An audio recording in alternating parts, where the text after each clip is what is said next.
Rest in peace and power to a queen, our sister Angie Stone. On my way to the studio today, I learned that we lost our sister to a tragic car accident. I want to extend grace and peace to her family and to her friends. I never had the privilege of meeting Angie in person, but I feel like I met her through her music. Back in 2001, she released this album entitled Mahogany Soul. It had a bunch of hits on it for sure, but my favorite track from that album was entitled Brother. In that song, Angie reminded us brothers of the kings that we actually are. She understood brothers were her support system. She stated she couldn't live without them. She even claimed brothers were the best thing since sliced bread. Despite the way many brothers' weaknesses are magnified in society, she was intentional to place attention on our strengths. I'm grateful for her gift and her commitment to encourage rather than discourage brothers. At Facet of the Jewel podcast, we are bringing a new offering entitled Soundtrack of Your Soul.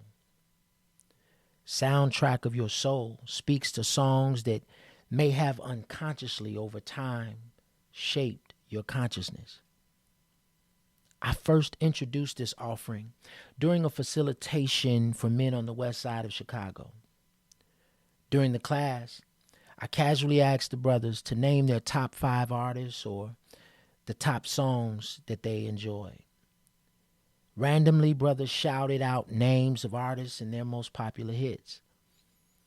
And it was during this session that I realized much of the music that we're fed often becomes the model for how many choose to live their lives.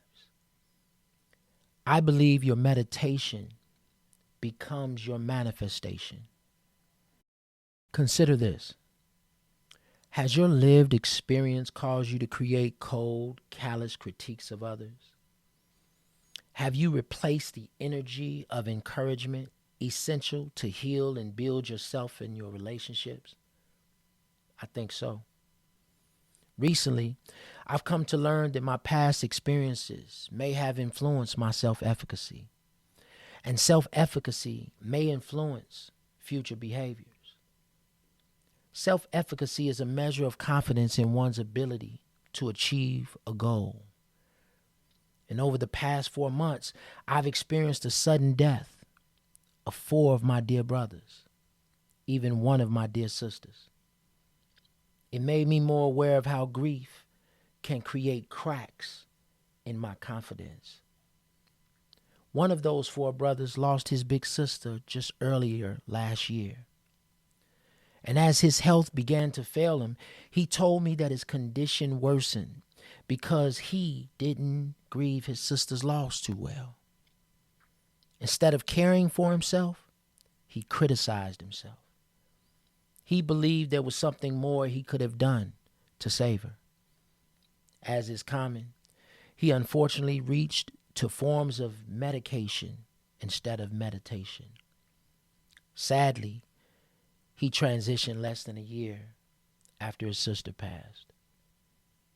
We all need encouragement and plenty empathy on this journey in life. My mother, who I call beloved, often says, baby, we got to learn to give each other more grace. Sister Angie Stone understood that. I appreciate her for that. Songs like Brother, they serve as a reminder of what's possible for success in our relationships. And even though our relationship goals aren't always realized, I believe success leaves clues.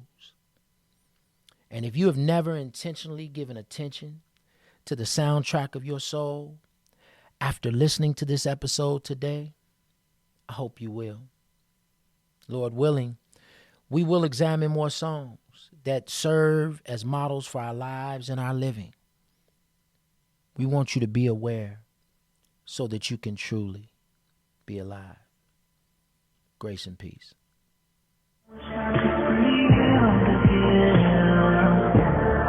I'm drunk.